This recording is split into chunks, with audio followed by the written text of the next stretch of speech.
So a fleet system is like a server-based system where the server essentially gives missions out to different AMRs on the system or on the plant network, I should say.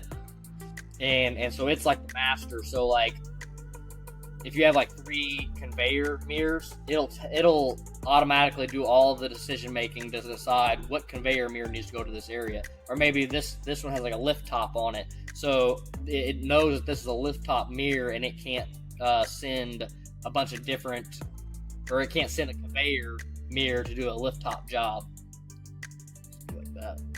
Okay, IO modules on We can also change a PLC register, which is nice too. Okay. Under production. So right here is a perfect example of us being able to actually utilize this.